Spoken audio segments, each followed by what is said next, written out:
on to our next speaker. I like to call upon Veena to introduce our next speaker.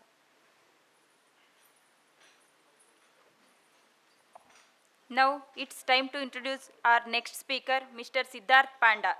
Siddharth is the co-founder and CEO at Waltr. He is an electronics engineer and has an MBA in operations management. At Waltr, Siddharth and team have been working on making each building water efficient through digitization and automation. Waltr has a suite of water tank and pump monitoring and control system products and have been operational in Bangalore since 2019.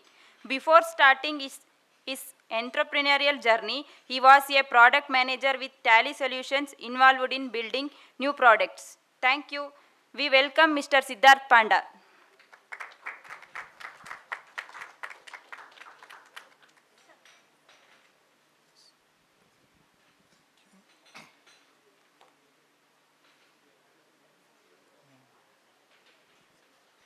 You will. Yeah. Up. Okay.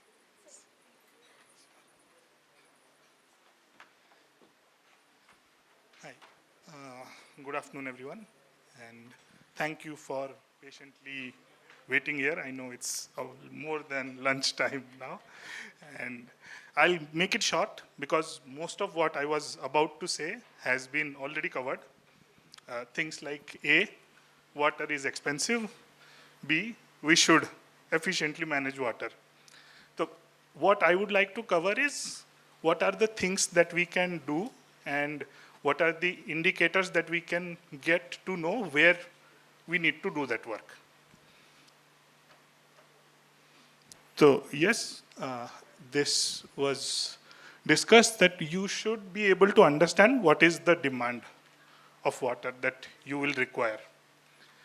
If, let's say, you have X number of houses in your apartment complex, and you even can do an audit to find out like how many people per apartment are there, and take per person 135 liters per day, and understand broadly how much you need. Let's say here they need 162 kiloliters of water every day or 48.6 lakhs liters per month. So simple math you do. And you always have the data of how much you are consuming or how much you are having to pump in every day. So you can correspond with that to understand whether there is a scope for improvement. I mean, obviously we want to reduce from 135 to, let's say, even 90-100.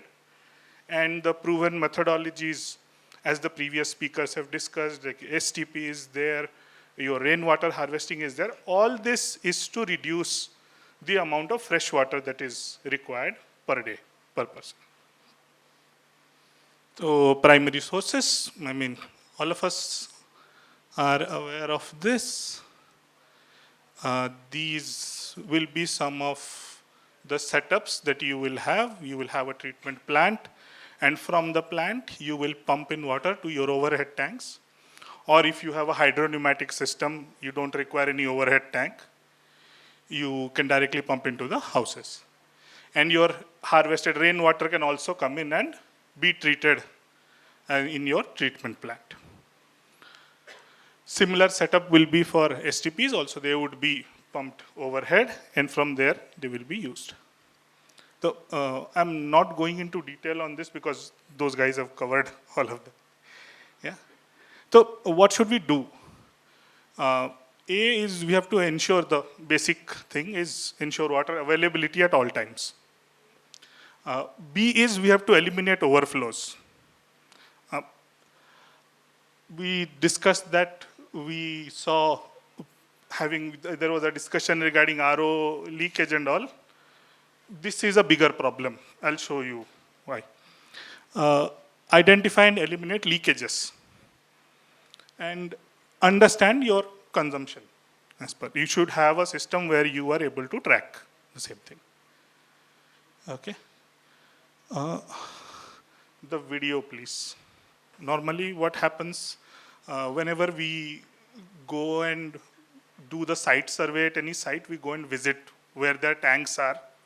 So I'm going to show you photographs of some of, or video of some of the overhead tanks that we have observed. Please. So this is the situation that is there.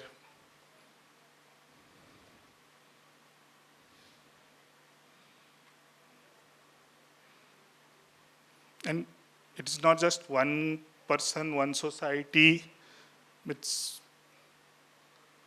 almost everywhere that happens. And it is not just water wastage that is happening. We are wasting electricity.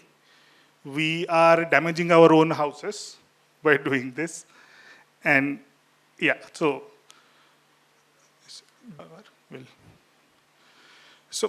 the job is to automate overhead tank levels so that we do not have this problem. There are systems available which do that. However, if at any time an equipment fails, we don't have any feedback of understanding that it has failed. It will show that it is working, but actually it has not been working. So if there is such a way that you can get a monitoring and a controlling separately, that will help more to understand this. Checking water quality, already covered by Vikas that you should be regularly testing your water as much as possible. And however, there are certain parameters which, like he mentioned, iron, boron, arsenic. I mean, we don't expect them to change much in, let's say, a 2-month or a 3-month time frame. So maybe you can decide at what intervals you want to do a thorough comprehensive test. You can still do some small checks for E. coli presence, hardness, and TDS detection. If possible, if there is anything which can do it real time, great. Otherwise, at least some products that are available on Amazon, you can get those slides and you can do that by yourselves.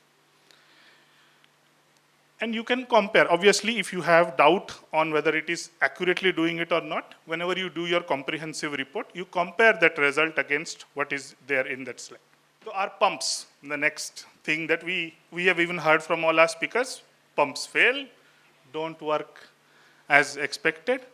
But from the time of getting a brand new pump which is working its best to it stopping to work, there is a slope that is there. There is a change, gradual change that you will see. And this is one big factor which we have seen. So, typically somewhere around here, sorry for a apple kind of graph which does not have x-axis or y-axis values. So, at some point, we have to go for either a repair or understand and investigate why this thing is. Now, is there a way for us to understand like how many hours each of my pumps are running per day? How do I figure out that whether if I have the same building size in all the blocks and the same horsepower pump for each of them, and effectively I have same number of people in each of the buildings. This is the working of the same pump on 10th of August and 10th of December. So if you look at the graphs, the first one, the blue color shows the motor was on and the gray shows that it was off. And the same thing on 10th of December. If I come this side, you can see that one was running 10 hours, 12 minutes. One was running 2 hours. Same motor, same building, pumping almost the same amount of water. So how did this get, or why did this issue happen and how this got fixed? Is that there is a lot of debris and garbage that gets collected at the mouth of the motor, which was also shown in some of the presentations, that how all that garbage comes and sits there. And we don't get to know that actually this is running for this much amount of time. As a result, what we ended up losing out on is 8 additional hours if that pump runs. Daily we are losing out some 800 rupees, and in a year, if we don't fix it, some 3 lakh rupees. So if there is any way you can figure out for how long your pumps are running and identify which are the anomalies. So that would help you to save on all. You can quickly either investigate and figure out what is the problem, or if required, get it repaired, or if that is also not possible, replace it, because it is still better than running it for that much amount of time, that much electricity. Right? Here we should also look at one more parameter, is actually how much amount of water it is pumping, not just so for all of them to be same. Right? So pumps, monitor your motor runtime, monitor your yield or output, and benchmark. There will be similar buildings with similar sizes of pumps for similar floors. If we are able to benchmark against them, that will also tell us how good or bad our pumps are performing. Bore wells, obviously you have to keep recharging your groundwater, but easier said than done. Monitor your yield that you are getting from the borewell, and if possible, run the borewell in intervals, because whenever you run a borewell, it sucks up water from underground, and that area, the amount of water reduces. It takes some time for the water to again flow through the cracks and nooks and crannies, and from there, again you are able to do. So if possible, instead of running something like this, where the plumber probably comes in the morning and turns it on till midnight, you get into a setup where you are able to run it for 3 hours or 2 hours, and then give it a rest for an hour, and then run it, give it a rest. There are timers available in the market, which you can set it up along with the borewell so that it will run like this. Even better if you can get this type of a setting done in software, because the borewell's output changes depending on the season. In summers, the amount of water that you will be getting will be lesser, versus in maybe rainy season, the amount of water you will be getting will be more. So if you are allowed to set the timer by yourself, or at least get to see what is happening, that will be great. So this is basically what needs to be done, along with having all the right equipment and investing in all the processes, is us being able to monitor this. I know, I understand the part that this is something that what we do and why I am presenting this. But what we strongly believe is, if something we are not monitoring or measuring, there is very little scope for improvement for this. I am done. Thank you.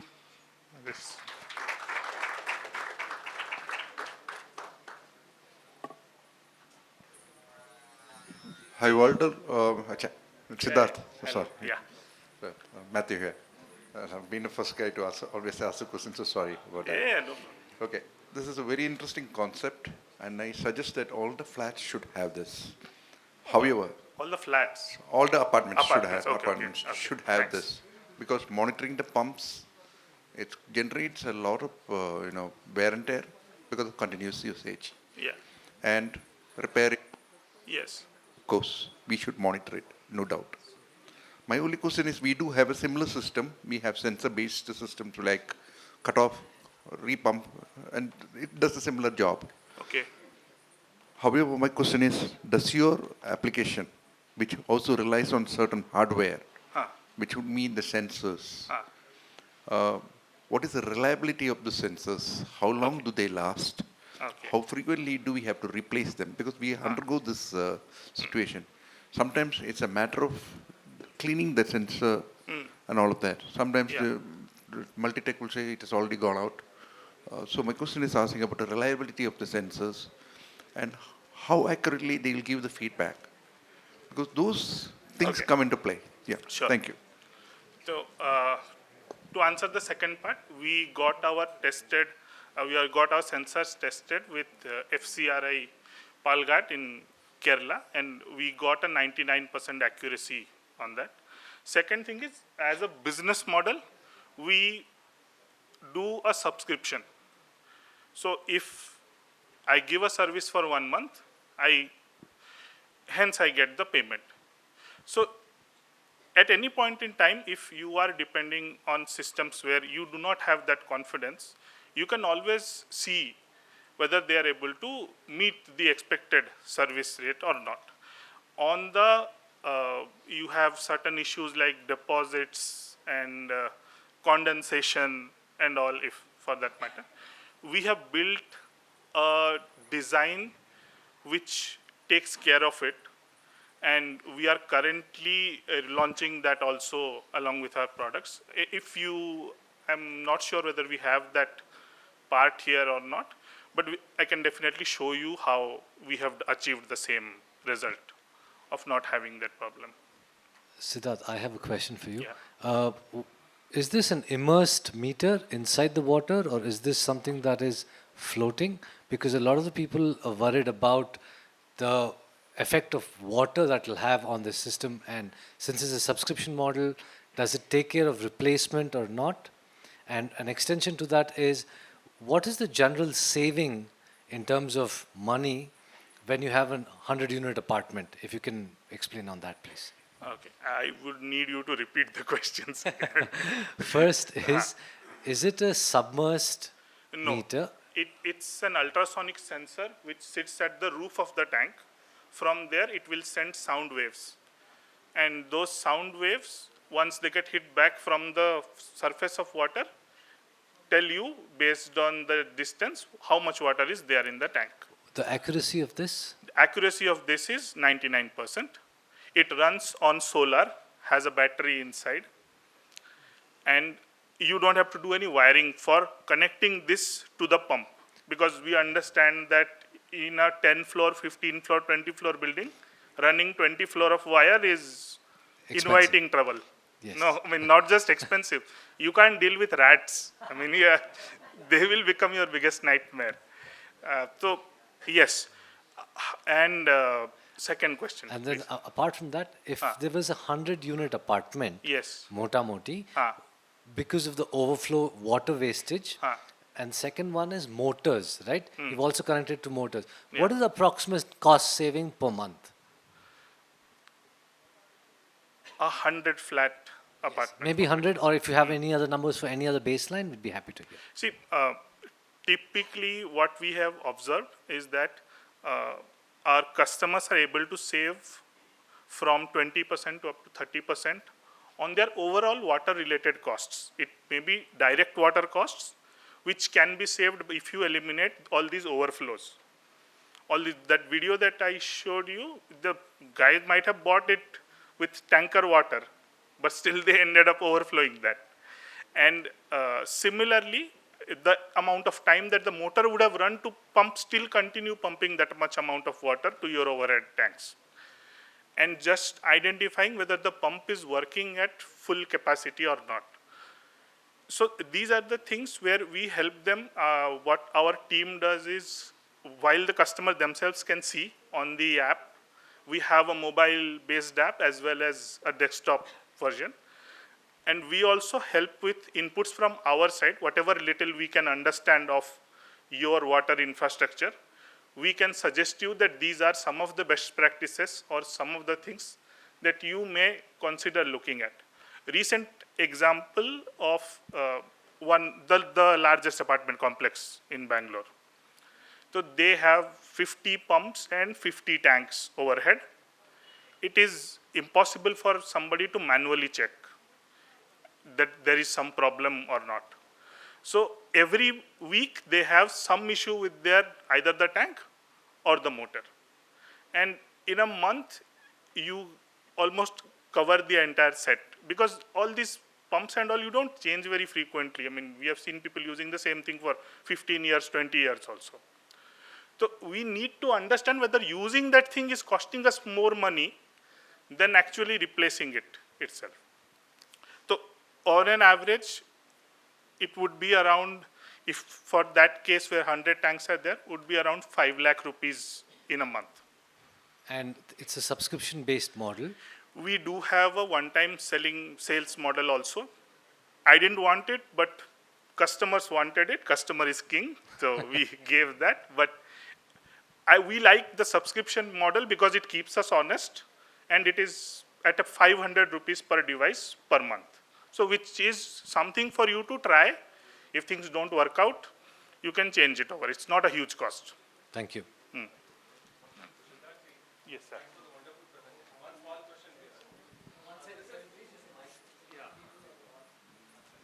This is regarding how to distribute the water expenses among all the residents. Yes. Because usually what happens is when the CAM budget is prepared, the water also gets included into that, and then it gets billed into per square feet on the whatever water expenses has been.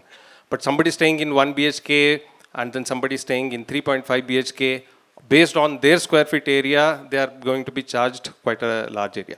So I'm just presenting a case study in our apartment what happened when initially the CAM kicked up first time. So that time water was not at all included in the budget, because plenty of water was coming from bore wells, and then we kept zero. So we started Prestige Lake Ridge.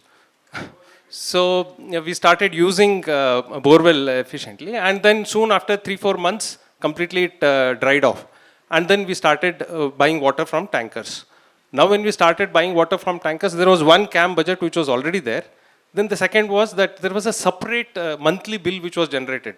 We got nearly about 60-70 tankers, and the cost of tankers was coming nearly about 6.5 to 7 lakh rupees every month. So now this 6.5 lakh rupees has to get distributed among all the owners, flat owners, and then we should collect that separately apart from the CAM. So there was a lot of objection from the owners that I'm staying in 3.5 BHK, only husband and wife, 2 people, and we are not at all using, because water is something which is consumed within your own carpet area, and it's apart from the common area, whatever small, because it's largely recycled water which is used. I'm talking about the fresh water. Yeah. So there is a lot of debate and dispute which arises when you charge it on square feet basis, right? So this meter what you have, one option is that like BWSSB or individual houses, you have a meter installed at every unit level, measure the amount of water, and whatever pro rata basis is what which you are billed for only by usage. Now here you are suggesting on towers.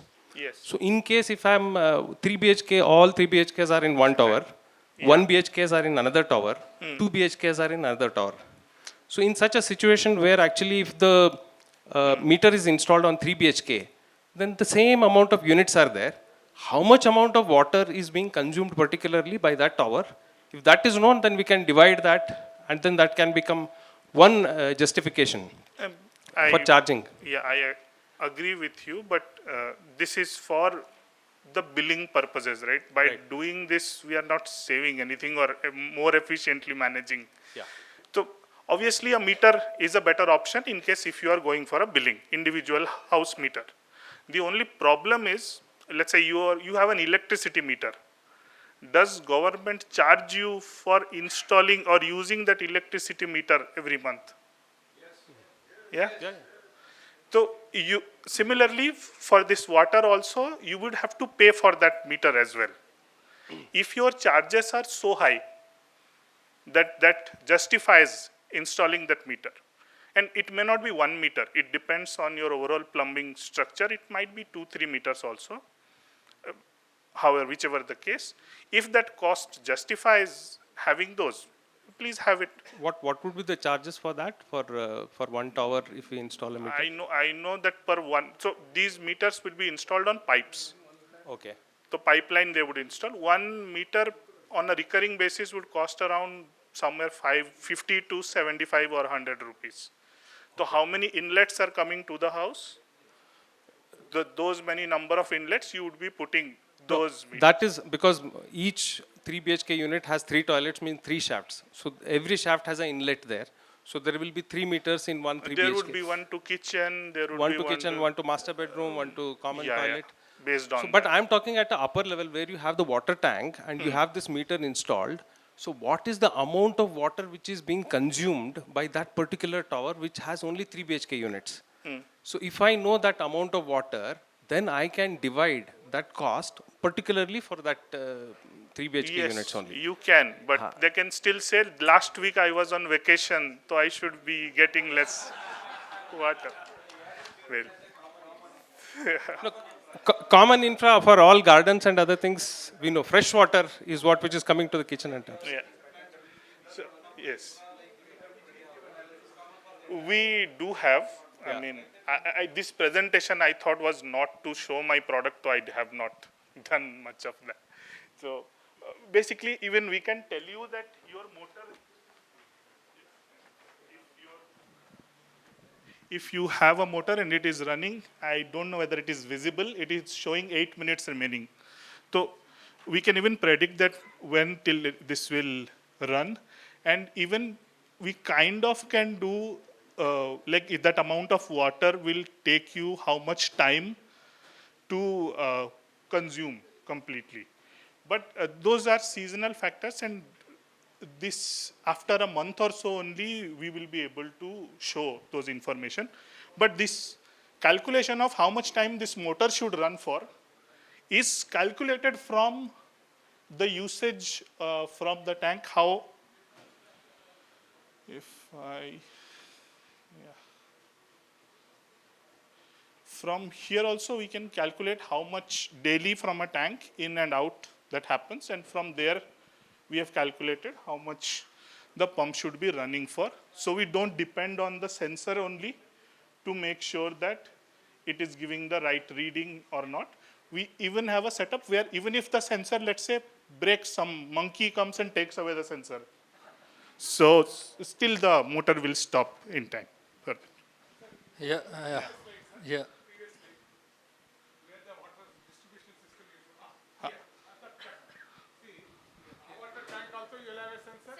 Water treatment also will have a sensor. Which are the places you are going to keep? Any tank is there, sir, or any storage for water, you have a sensor. Right. They again pumping, all the pumps will have a sensor. Pumps will also have a sensor. Overhead tank also will have a sensor. Yes. So this is how you are going to monitor. Suppose water level in the water tanker has come down. Then the pump at this phase, it will not pump into the treated water plant. Correct, na, sir? Yeah. See, the water comes into store in the... That's a setting, yes. It can be enabled, it can be disabled. Enabled. Because it's not, water is not from one source, no, sir. One is from tanker water, BWSSB water, and treated water, all the different places it is coming. So a different source of waters we are having. Okay. Because STP water is going to somewhere else, it will be run through a set of pumps. Discharge of the STP treated water, we are sending it to the gardening purpose or other flushing over a tank. There is set of pumps. Yes, sir. Then raw water storage tank and all, sir, for drinking purpose, it's some set of pumps are there. Some treated water like WTP, water treatment plant, some set of pumps are there. So all these areas, you will be providing sensors. Yes, to monitor the tank. And monitoring that. Because everything is having its own overhead tanks. Yes. Drinking water overhead tank is different. And flushing that. And this can be accessed by all the people that you want to share this with. It can be your plumbing team. It can be your facility team. It can be your management committee. If you want to appoint a block resident who is responsible for that particular tank also or pump also, you can share like that. No, whether it is covering total water management system, that's what my interest. Total water management system. Yeah.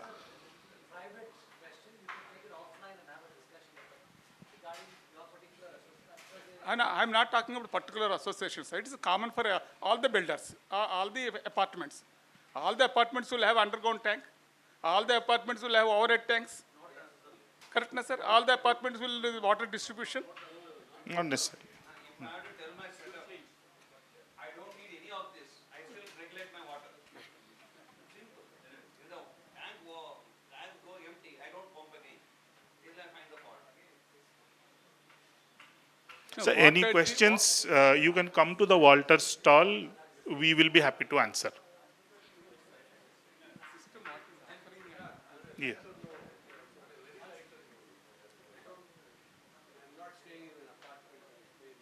Yeah. So my neighbor has got the best system of identifying. What he has done is he has put a tin sheet Tin sheet. below the overflow pipe. Yeah. So when the water falls on the tin sheet, Yeah. not just him, all the neighbors go there and make sure he stops And it. that's exactly right. And if in an apartment, the way the water is now rejected from the terrace, even if it overflows today, it nicely will go and get into the STP setup, right? You will not come to know that it has been overflowing. No, what I told him is Then we probably, all of us would have to put bigger tin sheets in all no, but if we can put it like, Jal Tarang, Huh. you make it into different cups of different size, he can play Jal Tarang also. So,